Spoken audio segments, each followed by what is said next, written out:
Tenía en mis manos la vida de un niño a punto de morir. El problema era que ese niño era el hijo del hombre que destruyó mi vida, mi carrera, y me dejó sin nada. Y solo yo en todo el mundo podía salvarlo. Déjame contarte cómo el destino, con su ironía más cruel, me puso en bandeja la venganza perfecta, o el perdón más difícil de mi vida. Disfruta la historia. Mi nombre es Mateo Vargas, y hace 5 años yo era el jefe de cardiología de la Clínica San Ángel, el hospital más prestigioso de la región. Tenía una carrera brillante, un futuro prometedor y el respeto de mis colegas. Todo se derrumbó por Ricardo Montenegro. Él era el director de una farmacéutica multimillonaria, un hombre con más dinero que escrúpulos. Descubrí que su nuevo medicamento estrella, un fármaco para la insuficiencia cardíaca, que estaba a punto de ser lanzado al mercado, tenía efectos secundarios devastadores, que la compañía ocultaba deliberadamente. Podía causar fallos renales fatales. Cuando presenté las pruebas al comité del hospital, Montenegro usó su poder. Me acusó de falsificar datos, de querer sabotearlo. Compró testigos, silenció a mis superiores. En menos de un mes me despidieron con deshonor. Mi licencia médica fue suspendida y mi reputación quedó hecha cenizas. Pasé de ser una eminencia a un paria. El medicamento, con algunos ajustes superficiales, salió al mercado. Montenegro se hizo aún más rico. Yo lo perdí todo. Hoy, 5 años después, dirijo un pequeño consultorio en un barrio humilde donde apenas tengo para pagar el alquiler. Mi viejo maletín de cuero, antes reluciente, ahora está desgastado y arañado, igual que mi alma. Atiendo resfriados, tomo la presión a los ancianos y curo las heridas de los niños que se caen jugando en la calle. Es una vida honesta, pero cada vez que escucho en las noticias el éxito de la farmacéutica de Montenegro, el veneno de la amargura me quema por dentro. Ayer por la tarde, mientras el sol se ponía tiñendo de naranja las paredes descascaradas de mi consultorio, la puerta se abrió de golpe. Un hombre, con un traje de $1,000, con el rostro pálido y descompuesto por el pánico, entró tambaleándose. Era él. Ricardo Montenegro. No lo podía creer. Parecía una aparición, un fantasma de mi pasado que venía a atormentarme. Pero lo que me dejó sin aliento no fue verlo a él, sino lo que llevaba en brazos. Un niño pequeño, de unos 8 años, inconsciente, con la piel azulada y respirando con una dificultad aterradora. «¡Ayúdelo!», gritó, con una voz rota por la desesperación. «¡Se ahoga! ¡Ningún hospital sabe lo que tiene!». Lo puse sobre la camilla y saqué mi estetoscopio, el mismo que usaba en la Clínica San Ángel. Al acercarme al pecho del niño, vi un pequeño detalle en su muñeca. Una pulsera médica con una inscripción. Era alérgico a un componente específico, uno muy raro. Y en ese instante, un recuerdo helado recorrió mi espalda. Esa misma alergia, ese mismo componente, era el que provocaba la reacción fatal en el medicamento de Montenegro. Su propio veneno estaba matando a su hijo. Montenegro me miraba con los ojos inyectados en sangre, sin reconocerme aún. Para él, yo era solo un médico anónimo en un barrio olvidado. «¿Qué espera? ¡Haga algo!», suplicó agarrándome del brazo. Su tacto me produjo una repulsión inmediata. Me solté bruscamente y lo miré fijamente a los ojos. El tiempo pareció detenerse. Vi cómo el pánico en su mirada se transformaba lentamente en una chispa de reconocimiento y luego en horror absoluto. «¡Vargas!», susurró, y su nombre salió de sus labios como una maldición. «¿Eres tú?», asentí en silencio, disfrutando de su desconcierto. «El mundo es pequeño, Ricardo», dije con una calma que no sentía. Mi corazón latía fuerte. Una mezcla de odio y una extraña sensación de poder. La vida de su hijo, su único hijo, según sabía, dependía de mí, del hombre al que él había aplastado sin piedad. El niño tuvo un espasmo, y el monitor de pulso, el único equipo medianamente moderno que tenía, emitió un pitido agudo y alarmante. Montenegro cayó de rodillas. «Por favor, Mateo, te lo ruego, olvida el pasado, te daré lo que quieras. Dinero, una clínica nueva, limpiaré tu nombre, todo, pero sálvalo». Escuchar mi nombre de su boca, después de tantos años, fue surrealista. Ver a ese hombre arrogante y todopoderoso que una vez se rió en mi cara mientras me escoltaban fuera del hospital, suplicando a mis pies, era la justicia poética que tantas noches había imaginado. ¿Qué harías tú en mi lugar? Es la venganza, un plato que realmente se sirve frío. Dentro de mí se desató una guerra. Una parte, la más oscura, me gritaba que lo dejara sufrir, que viera cómo su propio éxito, su codicia le arrebataba lo que más amaba. Sería la karma perfecta, una lección divina.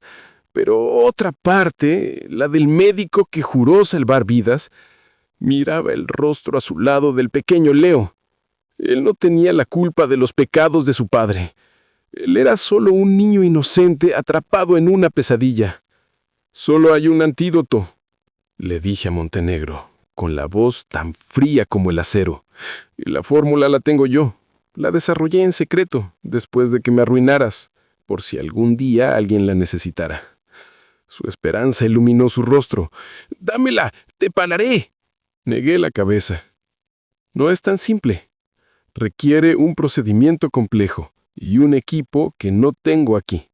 Debemos llevarlo a un hospital, pero si yo no voy con él y superviso cada paso, morirá, y ningún hospital me dejará entrar por la puerta principal después de lo que tú me hiciste». Su rostro se contrajo de dolor. Había caído en su propia trampa. Para salvar a su hijo tenía que confiar en su peor enemigo. Tenía que devolverle el poder que le había arrebatado. «Haré lo que sea», dijo derrotado. «Solo dime qué hacer». Lo miré, y por un segundo vi al niño en la camilla, y supe que mi decisión ya estaba tomada. No por el padre, sino por el hijo. Pero antes necesitaba algo. «Primero, vas a hacer una llamada. Vas a llamar al presidente del Consejo Médico y vas a confesar». El silencio en el consultorio era tan denso que podía cortarse con un bisturí. Solo se oía el pitido irregular del monitor de pulso y la respiración entrecortada de Montenegro. Sacó su teléfono con manos temblorosas. Sus dedos, que habían firmado mi ruina, ahora marcaban el número que podría ser su propia condena. Puse el altavoz. Escuché la voz somnolienta del presidente del consejo al otro lado, y entonces Ricardo Montenegro, con la voz quebrada por la humillación y el miedo, confesó. Confesó todo. La falsificación de los informes, los sobornos, la conspiración para destruir mi carrera y ocultar la verdad sobre su medicamento. Cada palabra que decía era un ladrillo que reconstruía mi honor, pero también un clavo en su propio ataúd profesional. Cuando colgó, era un hombre roto. Las lágrimas corrían por su rostro. «Ya está hecho», dijo en un susurro. «¿Salvarás a mi hijo ahora?». Lo miré sin una pizca de compasión por él, pero con una determinación absoluta por el niño.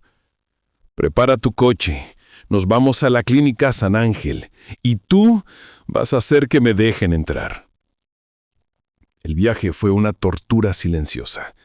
Yo iba en el asiento trasero, monitoreando al pequeño Leo, mientras Montenegro conducía a una velocidad demencial, rompiendo todas las reglas que una vez creyó que no se aplicaban a él. Al llegar a la clínica, al mismo lugar del que me habían echado como a un perro, todo fue un caos. Montenegro usó su nombre, su poder restante para despejar el camino. Los médicos y enfermeras que antes me evitaban, ahora me miraban con una mezcla de asombro y confusión. «Él está a cargo», les gritaba Montenegro. «Hagan todo lo que él diga». Me sentí como en un sueño.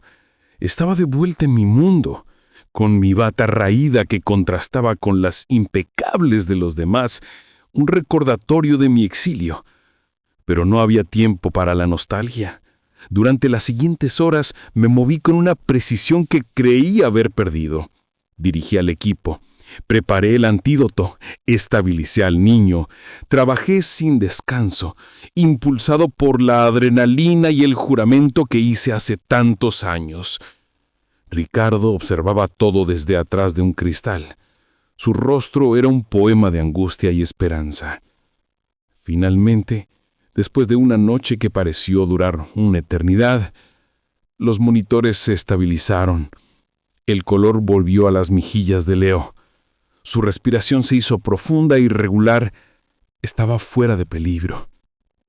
Me quité los guantes y salí de la habitación. Montenegro se abalanzó sobre mí. «¡Gracias, Mateo! Yo...» Lo interrumpí levantando una mano. «No lo hice por ti», dije, mirándolo a los ojos. «Lo hice por él y por mí, para demostrarme a mí mismo que, a pesar de todo lo que me hiciste, no me convertiste en un monstruo como tú». Me di la vuelta y empecé a caminar por el pasillo. «¡Espera!», gritó. «¿A dónde vas?». Me detuve, pero no me giré. «A casa. Mi trabajo aquí ha terminado». Salí de la clínica al amanecer. El aire fresco de la mañana nunca se había sentido tan bien. Mi nombre sería restituido, mi carrera probablemente también. Montenegro enfrentaría la justicia. Pero nada de eso importaba en ese momento. Al alejarme, dejé atrás la venganza y el odio. No hubo un final feliz de película donde nos abrazamos y nos perdonamos. La vida es más complicada. Pero mientras caminaba hacia el sol naciente, con mi vieja bata sobre el hombro, sentí una paz que no había sentido en 5 años. Una paz que ninguna venganza podría haberme dado. ¿Creen en el karma o somos nosotros quienes creamos nuestra propia justicia con nuestras decisiones? A veces la mayor victoria no es destruir a tu enemigo, sino negarte a ser como él.